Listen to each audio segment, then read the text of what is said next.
ఇక్కడ పేర్ని నాని గారికి నేను క్లియర్‌గా చెప్పదలుచుకున్నటువంటి అంశం ఏందంటే, మంచి చేసే వ్యక్తిగా మాత్రమే చూడండి. అవును. కులం చూడొద్దండి.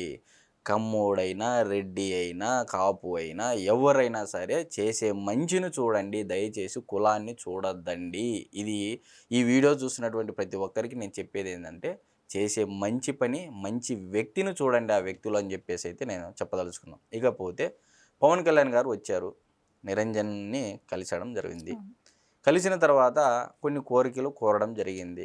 మరి ఇల్లు కావాలంటే ఆ ఇంటి యజమానులతో కూడా ఆల్రెడీ లైవ్‌లో కూడా మాట్లాడడం జరిగింది. హ్మ్. మరి రూ. 1,00,000 ఆర్థిక సాయం ప్రకటించడం జరిగింది. మరి అదే విధంగా ల్యాప్‌టాప్‌కు సంబంధించినటువంటి పవన్ కళ్యాణ్ గారి బొమ్మలతో ఉన్నటువంటి ల్యాప్‌టాప్‌ను కూడా ఇవ్వడం జరిగింది. మరి అదే కుక్కపిల్ల చిన్న ఆ కుక్కపిల్లను కూడా అడిగిన వెంటనే గంట లోపలే అందించడం జరిగింది. హ్మ్. అంటే ఒక మంచి వ్యక్తి ఒక కోరినటువంటి కోరికకు ఈ మధ్య సంబంధం మాత్రమే చూడండి. హ్మ్. ప్రతి దాంట్లోనూ కులం చూడడము, మతం చూడడము, ప్రాంతం చూడడం అనేది అలవాటైపోయింది. ఆంధ్రప్రదేశ్ రాష్ట్ర దౌర్భాగ్యం ఏంది అంటే రాష్ట్ర ప్రతిపక్షము అలాంటి పాత్ర పోషిస్తూ ఉంది. మరి నేను చెప్పేదేందంటే పవన్ కళ్యాణ్ గారు దేశ సైనికులు చేసేటువంటి సేవైనా, కౌలు రైతులకు చేసేటువంటి సేవ అయినా, హ్మ్.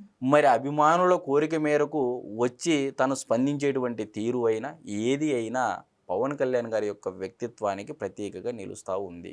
కాబట్టి ఇప్పుడు ఈ మంచి వ్యక్తిని మా కులంలో పుట్టాడని గర్వంగా చెప్పుకోండి. అంతేగాని చేసినటువంటి ప్రతి పనిలోనూ తప్పులు ఎతికి దానిని కులానికి ఆపాదించి మాట్లాడడం అనేది తగదు. ఇది తగదు అని చెప్పేసి నేను ఒకటికి 10 సార్లు పేర్ని నాని గారికి ఇంకా ఎవరైతే కులాల గురించి మాట్లాడుతున్నారో వాళ్ళందరికీ నేను చెప్పేటువంటి అంశం ఇది.